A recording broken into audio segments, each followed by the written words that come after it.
Hola, hola, ¿qué tal a todos, gente? Espero se encuentren súper mega bien. Mi nombre es Camilo Meneses, soy colombiano y el día de hoy vamos a hacer un nuevo video reacción. Esta vez vamos a reaccionar a un video bastante interesante que recibe por nombre ¿Por qué Estados Unidos y Venezuela están al borde de la guerra? Es un video que me parece bastante interesante y más pues teniendo en cuenta de que en los últimos días han habido como muchas noticias relacionadas al tema del conflicto que tiene Venezuela con Estados Unidos y de que han habido como intentos de invasión por parte de Estados Unidos a Venezuela. Entonces como que me gustaría un poco más entender qué es lo que está sucediendo. Y pues eso, vamos a reaccionar al video, vamos a ver qué cosas interesantes podemos aprender y descubrir.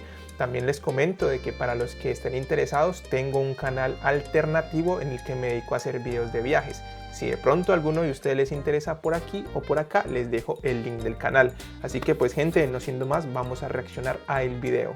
El Caribe se está calentando, y no solo por el sol tropical. En las últimas semanas, buques de guerra de los Estados Unidos han interceptado barcos venezolanos, llevado a cabo ataques contra presuntas embarcaciones de contrabando de drogas e incluso abordado un barco pesquero venezolano en aguas en disputa. El presidente Nicolás Maduro respondió desplegando tropas y milicias en cientos de las llamadas zonas de batalla. De repente, este mar de aguas turquesas y playas blancas parece menos un paraíso turístico y más el próximo punto de tensión del mundo. ¿Pero por qué aquí? ¿Por qué arriesgarían los Estados Unidos a abrir un nuevo frente tan cerca de sus propias costas? ¿Por qué Venezuela, un país que muchos alguna vez descartaron como un petroestado en colapso, está volviendo a ser tan importante? ¿Y cómo se combinan la geografía, el petróleo y la historia para hacer del Caribe el tablero de ajedrez más peligroso para Washington en la actualidad? Quédate conmigo hasta el final porque vamos a trazar el pasado, el presente y el posible futuro de este conflicto, y por qué lo que ocurra aquí podría cambiar el equilibrio de poder, no solo en el hemisferio occidental, sino en todo el mundo. Ahora, para entender por qué el Caribe se está convirtiendo en un campo de batalla, veamos primero la geografía. El Caribe puede parecer pequeño en el mapa mundial, pero su ubicación le da un peso enorme en la política global. Se extiende justo más allá de la punta sur de Florida, a solo unos 150 kilómetros a través del estrecho de Florida. Este mar es en verdad el patio trasero de los Estados Unidos. Forma la puerta de entrada entre América del Norte y América del Sur y conecta el Atlántico con el Pacífico a través del Canal de Panamá, que es uno de los corredores comerciales más concurridos e importantes de la Tierra. Cada año, más de 14,000 barcos que transportan más de 330 millones de toneladas de carga atraviesan el canal. Quien logre proyectar poder en el Caribe controla de manera efectiva la puerta de entrada entre el Océano Atlántico y el Océano Pacífico. Venezuela se encuentra justo en el centro de esta geografía. Su costa caribeña se extiende por más de 2.800 kilómetros, lo que la convierte en el país con una de las costas continuas más largas del continente suramericano. A lo largo de este tramo se encuentran puertos importantes como Puerto Cabello, La Guaira y Maracaibo, así como bases navales estratégicas. El Golfo de Venezuela, rico en petróleo, y la cuenca del lago de Maracaibo no solo funcionan como centros de exportación, sino que también se ubican peligrosamente cerca de las rutas internacionales de navegación, lo que le da a Caracas tanto influencia como vulnerabilidad. Hacia el este se encuentra la región del Esequibo, actualmente en disputa con Guyana. Durante años esta zona fronteriza estuvo tranquila, pero con los descubrimientos masivos de petróleo en alta mar, el Esequibo se ha convertido ahora en una de las nuevas fronteras energéticas del mundo. Si Venezuela llegara a controlarlo, su huella marítima en el Caribe se expandiría dramáticamente, acercando su influencia a las rutas comerciales del Atlántico. Y la posición de Venezuela también la coloca al alcance de territorios y aliados de los Estados Unidos. A menos de 800 kilómetros de Puerto Rico, a menos de 30 kilómetros de las islas neerlandesas de Aruba y Curazao, y a un corto vuelo de las bases estadounidenses en Florida. Eso significa que cualquier choque naval o militar aquí no se queda simplemente en lo regional. Inmediatamente involucra a los Estados Unidos. Unidos. Y la geografía es solo la mitad de la historia, porque bajo el suelo de Venezuela yace la verdadera fuente de su poder y también de su maldición, y no es otra cosa que el petróleo. Venezuela posee las mayores reservas probadas de petróleo del mundo, estimadas en más de 304.000 millones de barriles. Para ponerlo en perspectiva, eso es más que los 267.000 millones de Arabia Saudita y muy por encima de los aproximadamente 70.000 millones de los Estados Unidos. Casi toda esta riqueza está concentrada en la faja del Orinoco, una franja de tierra que se extiende a lo largo de la cuenca del río Orinoco. Las reservas aquí son en su mayoría de crudo pesado, espeso y difícil de refinar, pero la mera cantidad le da a Venezuela una influencia sin igual en el mercado energético mundial. Gracias a este petróleo, Venezuela fue alguna vez uno de los países más ricos de América Latina. En la década de los 1970 producía más de 3 millones de barriles de petróleo por día y exportaba gran parte directamente a los Estados Unidos. Caracas en ese momento no era solo otra capital latinoamericana, era una superpotencia energética. El petróleo venezolano financió rascacielos, modernas autopistas y ciudades en auge. En un momento, incluso fue más rica que España o Grecia en términos per cápita. Incluso tan recientemente como a principios de los años 2000, los autos y aviones en los Estados Unidos dependían en gran medida del petróleo venezolano. Pero esta dependencia del petróleo también se convirtió en la mayor debilidad de Venezuela. Cuando los precios del petróleo colapsaron a fines de la década de 1980, la economía venezolana se derrumbó. La corrupción, la mala gestión y la agitación política empeoraron. La década de los 1990 estuvo marcada por crisis económicas repetidas, lo que preparó el camino para el ascenso de Hugo Chávez en 1999. Sus políticas socialistas prosperaron inicialmente durante el auge petrolero de los años 2000, pero cuando los precios volvieron a caer en la década de los años 2010, Venezuela se sumió en el caos. Para el año 2015, Venezuela ya estaba profundamente en problemas económicos. Tras la muerte de Hugo Chávez en 2013, su sucesor elegido, Nicolás Maduro, llegó al poder. Maduro heredó tanto la revolución bolivariana socialista como una economía en colapso que se había vuelto peligrosamente dependiente del petróleo. La inflación se disparó hasta llegar a cifras de 3 dígitos y estallaron protestas en todo el país. Ese año, la oposición ganó el control de la Asamblea Nacional de Venezuela, desafiando el gobierno de Maduro. En respuesta, él reforzó su control del poder, marginó a las instituciones y utilizó a las fuerzas de seguridad para aplastar la disidencia. Este fue el punto de inflexión para Washington. Los Estados Unidos declararon oficialmente a Venezuela una amenaza para la seguridad nacional en el año 2015, sentando las bases para la amplia campaña de sanciones que siguió. Desde 2015, Washington ha impuesto más de 900 restricciones dirigidas contra la compañía petrolera estatal de Venezuela, los bancos, el transporte marítimo, las exportaciones de oro e incluso a altos funcionarios. El objetivo era cortar al gobierno de Nicolás Maduro del dinero y presionarlo para que renunciara. Estas sanciones provocaron el colapso de la producción petrolera y empujaron a Venezuela a su peor crisis económica. Más de 7 millones de venezolanos huyeron a Colombia, Brasil y más allá, creando la mayor crisis de refugiados en el hemisferio occidental. Pero a pesar de todo esto, Venezuela sobrevivió vendiendo petróleo con descuento a países como China, India y Rusia. China ha invertido miles de millones en los campos petroleros de Venezuela mediante préstamos y proyectos de infraestructura. India ha estado comprando crudo con descuento de Caracas para refinarlo a gran escala en su territorio. Y Rusia ha proporcionado tanto respaldo financiero como cooperación militar a cambio de acceso a la energía venezolana. Incluso empresas estadounidenses como Chevron continúan operando bajo licencias especiales, porque bloquear completamente el petróleo venezolano reduciría la oferta global y aumentaría los precios del combustible para los consumidores estadounidenses. En otras palabras, las sanciones han paralizado la economía de Venezuela, pero no han logrado su objetivo final de un cambio de régimen. Ahora viene la gran pregunta: ¿por qué los Estados Unidos no pueden simplemente ignorar a Venezuela? A primera vista, las respuestas obvias son su ubicación estratégica y sus enormes reservas de petróleo. Pero en realidad, eso es solo el comienzo. Son solo la superficie de una historia mucho más profunda. Para Washington, Venezuela representa algo mucho más grande, un desafío directo a la dominación de los Estados Unidos en el hemisferio occidental. Desde la doctrina Monroe de 1823, los Estados Unidos han tratado a América Latina como su patio trasero, una zona donde ninguna potencia extranjera debería interferir. Pero Venezuela, primero bajo Hugo Chávez Y ahora Nicolás Maduro ha desafiado abiertamente esto. Asesores militares rusos, préstamos chinos e incluso drones iraníes forman ahora parte del sistema de defensa venezolano. El Caribe, que alguna vez se pensó como la zona segura de los Estados Unidos, de repente está lleno de potencias competidoras. Y las apuestas no terminan ahí. Venezuela puede estar en Sudamérica, pero su riqueza petrolera la conecta directamente con Medio Oriente. Con más de 304.000 millones de barriles de reservas probadas, las más grandes del mundo, Venezuela es uno de los pocos lugares que podría reconfigurar el equilibrio energético global. Durante décadas, los Estados Unidos han dependido del petróleo de Medio Oriente, lo que dio a países como Arabia Saudita, Irak e Irán un enorme poder de influencia. Los puntos de estrangulamiento del Golfo, el estrecho de Hormuz, Bab el-Mandeb y el canal de Suez se convirtieron en focos de tensión precisamente porque el mundo dependía tanto de sus exportaciones. Pero si Washington asegura un acceso confiable al petróleo venezolano, a solo 4 días de navegación desde sus refinerías en la costa del Golfo, podría reducir su dependencia de Medio Oriente. Eso debilitaría la dominación de Arabia Saudita dentro de la OPEP, reduciría la capacidad de Irán de usar la energía como arma en tiempos de crisis e incluso socavaría el control de Rusia sobre el suministro energético de Europa. En términos simples, controlar Venezuela no solo importa para el patio trasero de los Estados Unidos, podría cambiar el equilibrio de poder en Medio Oriente y más allá, reduciendo la influencia de países que durante mucho tiempo han dependido del petróleo como su principal fuente de poder. Por eso, la batalla por el Caribe tiene que ver con mucho más que América Latina, y por eso las tensiones están aumentando en el Caribe. En septiembre de 2025, la Marina de los Estados Unidos lanzó ataques contra barcos que afirmaba eran parte de redes venezolanas de narcotráfico. Solo unos días después, fuerzas de los Estados Unidos abordaron un barco pesquero venezolano en aguas en disputa. Para Venezuela, esto no fue visto como una acción antidrogas, sino como una violación directa de su soberanía. El presidente Nicolás Maduro respondió de manera dramática. Anunció el despliegue de tropas, policías y milicias en 284 zonas de batalla dentro de Venezuela, presentando la medida como una defensa contra la agresión extranjera. En su narrativa, el país está ahora en pie de guerra, preparado contra un enemigo externo justo frente a su costa. Pero esta confrontación tiene que ver con mucho más que drogas o barcos pesqueros. Se trata del control del Caribe. Washington quiere demostrar que puede patrullar la región y mantener la dominación, mientras que Venezuela quiere demostrar que no será intimidada. Los recientes choques por barcos de droga y embarcaciones pesqueras no son incidentes aislados, son señales de advertencia de una lucha mucho más grande. A diferencia de guerras lejanas en Ucrania o Medio Oriente, el Caribe está justo en la puerta de los Estados Unidos. Los puertos del sur de los Estados Unidos, las refinerías de petróleo de la costa del Golfo estadounidense y el Canal de Panamá dependen de rutas de navegación seguras que atraviesan estas aguas. Cualquier interrupción aquí afectaría casi de inmediato el comercio, la seguridad energética y la movilidad militar de los Estados Unidos. Por eso, una Venezuela hostil, especialmente una respaldada por Rusia, China o incluso Irán, es vista como una amenaza de primer orden. Para Venezuela, sin embargo, las apuestas se ven muy diferentes. El presidente Maduro enfrenta una crisis económica y disidencia política en el país, por lo que el conflicto en el Caribe le ofrece una manera de unificar a la nación. Al militarizar la costa, desplegar tropas en cientos de supuestas zonas de batalla y alinearse con socios extranjeros, puede reclamar el papel de defensor contra el imperialismo estadounidense. Esta narrativa fortalece su control del poder mientras eleva el costo para Washington de intervenir. Pero la historia muestra cuán peligroso puede ser este tipo de enfrentamiento. En 1962, la crisis de los misiles en Cuba casi llevó al mundo a una guerra nuclear por armas extranjeras en el Caribe, y la geografía no ha cambiado hoy. Florida sigue estando muy cerca de estas aguas. El Canal de Panamá sigue siendo un punto de estrangulamiento global, y las islas siguen siendo escalones vulnerables. Lo que ha cambiado son los actores. En lugar de Cuba y la Unión Soviética, ahora es Venezuela, con el respaldo de Moscú, Pekín y Teherán, poniendo a prueba la determinación de los Estados Unidos. La pregunta ya no es si el Caribe importa, sino hasta dónde están dispuestos a llegar a ambos lados. ¿Arriesgará Washington un nuevo conflicto tan cerca de casa? ¿O Caracas, respaldada por sus poderosos aliados, obligará a los Estados Unidos a retroceder? Comparte este video con otros para ayudar a aumentar el alcance de nuestro contenido. Nos veremos en otro video pronto. Cuídense. Bueno, muchachos, pues como tal,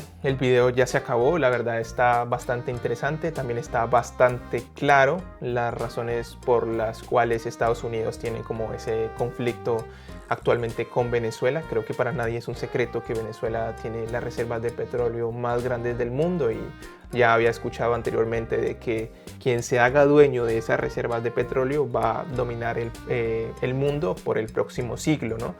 Lo curioso es cuando uno dice quien domine esas reservas de petróleo, ¿no? Y es como si no hubiera un país, ¿no? O sea, están prácticamente irrespetando como tal la soberanía del país, ¿no? Yo creo que el país de Venezuela es quien debería hacerse cargo de su propio petróleo y comerciarlo tranquilamente, ¿no? El problema es que ya todos sabemos de que hay un interés de las grandes potencias tras ese petróleo, porque como vuelvo y lo repito, Venezuela es un punto estratégico, no solo comercialmente, sino militarmente, y eso es lo que a Estados Unidos le molesta, porque pues Venezuela está haciendo alianza con países como China, Irán y Rusia, ¿no? Y pues son los enemigos directos de Estados Unidos, y pues a Estados Unidos le molesta de que Sudamérica o Centroamérica siempre ha sido como su, bueno, como lo decían ahí, como su patio trasero, ¿no? Que los controla automáticamente, ¿no? Pero últimamente creo que muchos países se han como de cierta manera ido en contra de la ideología estadounidense y han dicho como, bueno, nosotros también tenemos la propia capacidad de nosotros tomar las decisiones y decidir quiénes son nuestros aliados y quiénes no. Entonces eso ha molestado mucho al señor presidente actual de Estados Unidos, y yo creo que se han presentado muchos malestares con varios presidentes latinoamericanos, como en México, en Brasil, en Colombia, y pues bueno, en Venezuela también, ¿no? Me parece muy curioso el hecho de que, pues sí, de que pues también empiezan a llegar mucha influencia comercial de los chinos, empieza a llegar muchas ayudas militares por parte de los rusos, de Irán. Me parece que en los últimos años los países latinoamericanos como que han preferido o están intentando hacer mejor comercio con países de otras partes del mundo, porque sienten que de cierta manera les beneficia más económicamente a sus países, ¿no? Lo cual a Estados Unidos le ha molestado. Obviamente este es un tema bastante amplio y bastante complejo, pero de manera general se resume en eso, en que Estados Unidos quiere ser quien domine Venezuela, y pues están tratando de ver o de encontrar una excusa para poder invadir el país. Les comento de que estaba viendo como una entrevista al presidente colombiano, con quien también hay una discusión bastante fuerte respecto a las políticas estadounidenses, y era que pues el presidente estadounidense había hecho la propuesta a Brasil para aliarse e invadir a Venezuela, pero pues el presidente de Brasil dijo que no. También le hizo la propuesta al presidente de Colombia para que se aliaran y por tierras colombianas invadieran Venezuela. El presidente de Colombia le dijo que no. Por esa razón también el presidente estadounidense está súper molesto con Colombia y está súper molesto con Brasil. Y obviamente está mucho más molesto con Venezuela, porque Venezuela no solo dijo que no quiere nada que ver con Estados Unidos desde hace muchos años, sino que ya empezó a recibir a los rusos, a los chinos y a los iraníes, tecnología y temas militares, ¿no? Me parece muy loco todo lo que tiene que ver con política, con estos temas, ¿no? Yo siento que el poder hace que las personas, pues, sí, se les dañe un poco la mente. Entiendo la situación actual del país, ya yéndonos un poco más a la parte interna y más puntual a lo de Venezuela. Entiendo que el país está en una situación súper difícil, que la crisis pues hace que las personas tengan que salir de su país. No es bonito tener que salir del país, es algo muy difícil. Yo lo entiendo bastante bien. Yo soy un colombiano que vive fuera de Colombia. Actualmente vivo muy bien, pero me costó mucho poder llegar a donde estoy, ¿no? Entonces no es bonito para nada tener que salir de su país, de su cultura, dejar su familia, dejar su idioma, dejar sus costumbres para tener que ir a otra parte del mundo, ¿no? No es sencillo, pero pues sí, entiendo que pues en este momento tienen un presidente en Venezuela que es un tipo bastante complicado, y ahora les llega este otro señor que también es un tipo bastante complicado. Entiendo que de pronto pues la intención que tiene Estados Unidos es dar libertad, pero es una libertad que es una libertad momentánea, porque a largo plazo pues también van a ser dominados por los estadounidenses. Entonces es una situación muy difícil para el pueblo venezolano si decidir quedarse con Maduro, que está muy mal, o abrirle las puertas a Estados Unidos, que por cierto pues pueda que de pronto mejoren un poquito, pero bajo la influencia estadounidense están condenados a ser de cierta manera dominados pues hasta cuando a ellos se les antoje o hasta cuando se acabe el petróleo. Entonces es una situación bastante difícil. Creo que el video estaba bastante bueno, explicaba mucho un poco la historia y la importancia que tiene Venezuela en su zona geográfica, el punto estratégico que ocupa Venezuela en la parte del Caribe. Y pues bueno, el video estaba bastante interesante, creo que logré entender un poco más la discusión. Creo que de manera general se resume en el petróleo, siempre ha sido por el petróleo venezolano, la guerra, ¿no?, entre Estados Unidos y otros países. Así que pues bueno gente, espero les haya gustado el video, espero les haya gustado la reacción. Si de pronto alguno de ustedes quiere dejarme una opinión respecto al tema o aclararme, a mí me encantaría que de pronto alguno de ustedes me dejara su punto de vista como venezolanos, qué piensan respecto al gobierno actual del presidente Maduro. Obviamente soy muy consciente que es un desastre, pero también qué piensan frente al tema de que Estados Unidos entre a Venezuela. ¿Cómo lo ven ustedes?